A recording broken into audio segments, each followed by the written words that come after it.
রাজধানীর মিরপুর এলাকায় যা ঘটে গেল তা নিয়ে কথা বলতে গেলে অনেকেরই চোখ কপালে ওঠেন। অনেক সাংবাদিক ভাইরা যারা ক্যামেরা নিয়ে দাঁড়িয়েছিলেন প্রথম সারিতে, লেন্স জুম আউট করছিলেন বারবার, কিন্তু না শেষ মাথা দেখা যাচ্ছে না। মনে হচ্ছে যেন কোনো অশরীরী শক্তি এই মিছিলের পেছনে কাজ করছে, যা থামার কোনো নামই নিচ্ছে না। এটা শুধু একটা সাধারণ মিছিল ছিল না, এটি ছিল একটি বিশাল জাগরণের প্রতীক, নারীদের জাগরণ। ঢাকা 15 আসন জামাত ইসলামের আমির ডক্টর শফিকুর রহমানের নির্বাচনী এলাকা। এই আসনে যা ঘটে গেল তা বর্ণনা করতে গেলে অবিশ্বাস্য শব্দটি সবচেয়ে উপযুক্ত মনে হচ্ছে। মিছিলের শুরুটা আমরা ভিডিওতে দেখতে পাচ্ছি, কিন্তু সেটা ক্যামেরায় বন্দি করা প্রায় অসম্ভব হয়ে দাঁড়িয়েছে। স্থানীয় বাসিন্দারা যারা জীবনভর মিরপুর দেখেছেন, তারা আজ একটি কথাই বলছেন, নারীদের এত বিশাল, এত সংগঠিত কোনো সমাবেশ এই এলাকার ইতিহাসে আগে কখনোই দেখা যায়নি। গণনা করা প্রায় অসম্ভব হয়ে পড়েছে। 10,000 হবে, নাকি 15,000, নাকি তারও বেশি? সংখ্যার হিসাব মেলানো কঠিন হয়ে যাচ্ছে। যে নারীরা সাধারণত ঘরের চার দেয়ালের ভেতরে নীরবে থাকেন, তারাই আজ রাজপথ কাঁপিয়ে দিচ্ছেন। তাদের চোখে মুখে সমস্ত শরীরী ভাষায় একটাই বার্তা স্পষ্ট, আমরা পরিবর্তন চাই, আমরা আমিরে জামায়াতকে চাই। এই মিছিলটি একটাই বার্তা দিচ্ছে যে নারীরা আর নীরব ভোটার নন, তারা এখন রাজনীতির সামনে সারিতেই যোদ্ধা। এখানে বিভিন্ন ধর্ম পেশার নারীদের দেখা গেছে, যেখানে জামাত ইসলামের সমর্থিত পর্দাশীল নারীদেরকেও দেখা গেছে, তেমন দেখা গেছে হিন্দু ধর্মাবলম্বী নারীদেরকেও, যারা সম্মুখ সারি থেকে মিছিলে নেমেছেন। রাজনীতির একটি মৌলিক সত্য রয়েছে, পারসেপশন বা দৃশ্যমানতায় সবকিছু। মানুষ যা দেখে তাই বিশ্বাস করে। ঠিক এই কারণেই মিরপুরের ঘটনার এত তাৎপর্যপূর্ণ। গতকাল এই একই আসনে বিএনপির প্রার্থী শফিকুল ইসলাম মিল্টন একটি মিছিল করেছিলেন।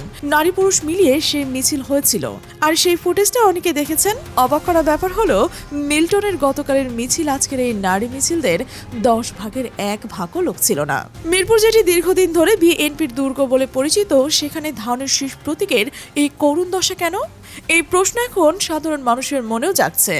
জনগণ নিজেরাই তুলনা করে দেখছেন, এক পাশে ডক্টর শফিকুর রহমানের মতো জাতীয় পর্যায়ের একজন নেতা, অন্য পাশে স্থানীয় একজন বিএনপির নেতা। নারীরা খুব ভালোভাবে দেখছেন কার মিছিলে শৃঙ্খলা আছে আর কার মিছিলে বিশৃঙ্খলা রয়েছে। বিএনপির মিছিলে লোক আনতে যেখানে টাকা খরচ করা হয়, সেখানে জামাতের মিছিলে নারীরা নিজের খরচে, নিজের ইচ্ছায় স্বতঃস্ফূর্তভাবে অংশগ্রহণ করেছেন। এই স্বতঃস্ফূর্ততাই ভোটের বক্সে বিশাল ব্যবধান তৈরি করে দেবে। জামাতের সম্পর্কে একটি ভুল ধারণা বা মিথ সমাজে প্রচলিত রয়েছে। অনেকেই ভাবেন যে জামাত শুধুমাত্র বোরখা পরা নারীদের দল। মিরপুরের এই বিশাল মিছিল সেই মিথ্যাকে চুরমার করে দিয়েছে। ফুটেজগুলো একটু খেয়াল করলে দেখা যায়, স্পষ্ট হয়ে যাবে সে বিষয়টি। বোরকার নিকাব পরা নারীদের পাশাপাশি প্রচুর সংখ্যক নন হিজাবি নারীরাও রয়েছে, এমনকি হিন্দুরাও রয়েছে। জিন্স পরা আধুনিক তরুণীরা, শাড়ি পরা মধ্যবয়সী নারীরা সবাই হাতে দাঁড়িপাল্লার প্ল্যাকার্ড নিয়েই দাঁড়িয়ে রয়েছেন। এটাই প্রমাণ করে দেয় যে মানুষ এখন দল, মত এবং পোশাকের ভেদাভেদ ভুলে গেছে। তারা এখন শুধু একটাই বিষয় দেখছে, নিরাপত্তা কে দিতে পারবে। একজন আধুনিক নারীও রাস্তায় ইভটিজিং এর শিকার হতে চান না। তারা দেখছেন যে জামাত যদি ক্ষমতায় থাকে বা তাদের এলাকার প্রভাব থাকে, তবে নারীরা সবচেয়ে বেশি নিরাপদ থাকতে পারবেন। ঠিক এই কারণে আজ হিজাবি আর নন হিজাবি বোনেরা কাঁধে কাঁধ মিলিয়ে একসাথে স্লোগান দিচ্ছেন। শুধু ঢাকার কথাই বা বলছি কেন, এই চিত্রটা এখন দেখা যাচ্ছে বগুড়া, যশোর, সাতক্ষীরা, খুলনা সহ সারা বাংলাদেশে। নারীদের শাড়ি ক্রমশ লম্বা হচ্ছে। বগুড়ায় বিএনপির যে দুর্গ ছিল, সেখানেও ফাটল ধরেছে। সেখানেও নারীরা ব্যাপকভাবে জামায়াতের দিকে ঝুঁকছেন। এমনকি তারেক রহমানের নিজের আসন বগুড়া 6তেও জামায়াতের প্রার্থী সোহেল ফাটিয়ে দিয়েছেন। সাতক্ষীরায় জামাতের নারী সমাবেশে দেখলে মনে হচ্ছে যেন জনসমুদ্র। খুলনায় নারীরা বাড়ি বাড়ি গিয়ে ভোট চাইছেন। এই গ্রাসরুট ক্যাম্পেইন বা তৃণমূল পর্যায়ের প্রচার অভিযান যখন মহিলারা চালান, তখন কোনো ষড়যন্ত্রই আর কাজ করছে না। নারীরা এবার হয়তো সিদ্ধান্তই নিয়ে ফেলেছেন, তারা দাঁড়িপাল্লাতেই সিল মারবেন। বিএনপি আসলে আগে থেকে বুঝতে পেরেছিল যে জামাতে এবার নারী ভোট বাজিমাত করবে। ঠিক সেই কারণেই তারা নানা প্রোপাগান্ডা চালাচ্ছেন। তাদের ন্যারেটিভ ছিল যে জামাত ক্ষমতা এলে নারীরা ঘরবন্দি হয়ে যাবে, কিন্তু ফলাফল হচ্ছে সম্পূর্ণ উল্টো। নারীরা ভয় না পেয়ে আরো বেশি করে জামাতের দিকে ঝুঁকছেন। বিএনপির এই নেগেটিভ ক্যাম্পেইন তাদের জন্য লস প্রজেক্ট হয়ে দাঁড়িয়েছে।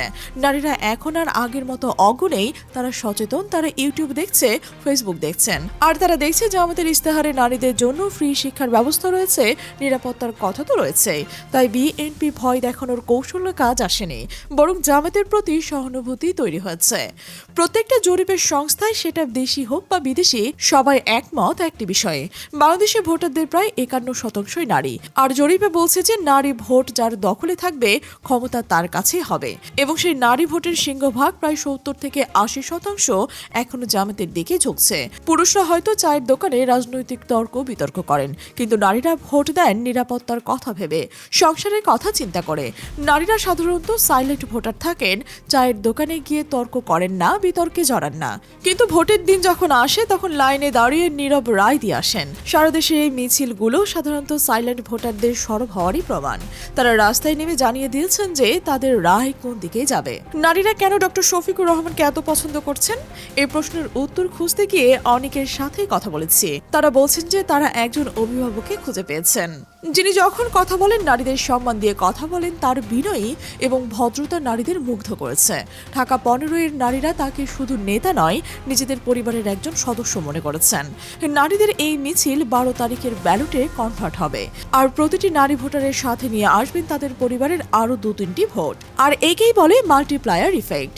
বিএনপি হয়তো হতাশায় ভুগছে, মিল্টন সাহেব হয়তো হিসাব মেলাতে পারছেন না। শুধু মিল্টন কেন, সারা বাংলাদেশের বিএনপির প্রার্থীরা এখন কোনোভাবে হিসাব মেলাতে পারছে না। কিন্তু বাস্তবতা হলো, সারা দেশের নীরব রায় হয়ে গেছে। নারীরা জানিয়ে দিয়েছেন যে তারা দাঁড়িপাল্লার ভোট দিতে প্রস্তুত। এই স্রোত থামানো প্রায় অসম্ভব।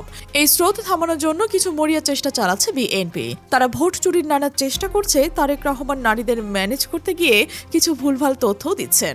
তিনি লোভ দেখাচ্ছেন। তিনি ঘোষণা দিয়েছেন যে বিএনপি ক্ষমতায় গেলে নারীদের সবেতনে মাতৃত্বকালীন 6 মাসের ছুটি দেবে। কিন্তু একটু গুগল করলে দেখা যায় যে বাংলাদেশের সরকারি চাকরিতে মাতৃত্বকালীন ছুটি 6 মাস এবং বেসরকারি খাতে 4 মাস থেকে 6 মাস সবেতনে ইতিমধ্যেই চালু রয়েছে।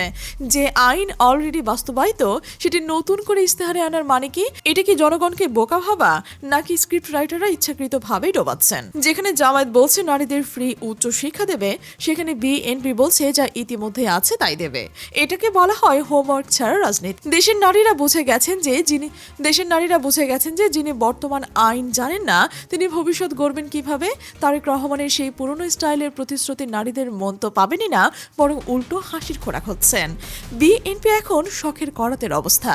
নারীদের মন পেতে তারা এক হাতে ভয় দেখাচ্ছেন, আর অন্য হাতে দেখাচ্ছেন লোভ, আর বলছেন ভোট দিয়ে ফ্যামিলি কার্ড দেব, চাল ডাল ফ্রি দেব। কিন্তু এটা কি আসলেই সম্ভব? নারীরা সম্মান চান, নিরাপত্তা চান। জামায়াত তাদের ইজ্জত দিচ্ছে, আর বিএনপি তাদের রিলিফ বা কার্ডের লোভ দেখাচ্ছে। নারীরা এই কার্ডের লোভে পড়ছেন না, কারণ তারা জানেন যে কার্ড মানে দুর্নীতি, কার্ড মানে হলো দলীয় নেতাদের পকেট ভারী করা। নারীরা দেখাচ্ছেন জামাত তাদের স্বাবলম্বী করতে চায়, তাদের শিক্ষা দিতে চায়, তাদের কর্মসংস্থান দিতে চায়, আর বিএনপি তাদের কার্ডের ওপর নির্ভরশীল করে রাখতে চায়। তাই এই ফ্যামিলি কার্ডের টোপে নারীরা পা দিচ্ছে না।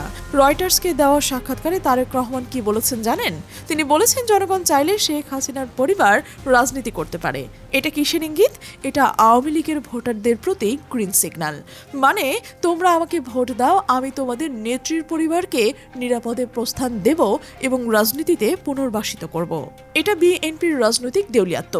যে ফ্যাসিবাদদের বিরুদ্ধে জুলাই বিপ্লব হলো, সেই ফ্যাসিবাদদের পরিবারকে রাজনীতিতে স্বাগত জানানো। এটা শুধু জামায়াতকে ঠেকানোর জন্য বিএনপির এখন লীগ ভোট টানার চেষ্টা চলছে, কিন্তু এতে লাভ হবে না। কারণ আওয়ামী লীগের ভোটাররা বিএনপিকে বিশ্বাস করে না, কারণ বিএনপির নিজস্ব কর্মীরা এই কথায় হতাশ হচ্ছে। তারেক রহমান আসলেই কুল রাখতে গিয়ে বেকুল হয়ে যাচ্ছেন। বিএনপি এখন তাদের ঐতিহাসিক ভোট ব্যাংকের ওপর ভরসা করতে পারছেন না। নারী চলে গেছেন জামাতের দিকে, তরুণরা চলে যাচ্ছেন জামাতের দিকে এবং এনসিপির দিকে। ধার্মিকরা তো আগে থেকেই জামাতের সাথে, তাই তারা এখন লীগ কার্ড খেলছেন। কিন্তু ইতিহাস বলছে যারা অন্যের ভোটের উপর ভরসা করে তাদের পতন নিশ্চিত। নিজস্ব শক্তি হারিয়ে বিএনপি এখন একবার আর্মিকে উস্কে দিচ্ছে, একবার কার্ডের লোভ দেখাচ্ছে, আবার লীগের কাছে ধর্ণা দিচ্ছে। এগুলো কোনো বিজয়ী দলের লক্ষণ নয়, এগুলো ডুবন্ত মানুষের খড়কুটোকে আঁকড়ে ধরারই লক্ষণ। আজকের এই বিশ্লেষণের শেষ কথা হলো, জনগণ এখন দুই ভাগে বিভক্ত নয়। জনগণ এখন একদিকে জামাতের সাথে, যারা আধুনিক বাস্তবসম্মত এবং নারীবদ্ধ ইস্তেহার দিয়েছে, অন্যদিকে বিএনপি যারা অজ্ঞাত লোভ এবং ফ্যাসিবাদদের সাথে আপোষের রাজনীতি করছে। তারেক রহমানের সবেতন ছুটির প্রতিশ্রুতি যেমন হাস্যকর, তেমনি হাসিনার পরিবারকে রাজনীতিতে আনা আরও হাস্যকর। প্রিয় দেশবাসী, সিদ্ধান্ত এখন আপনার হাতে।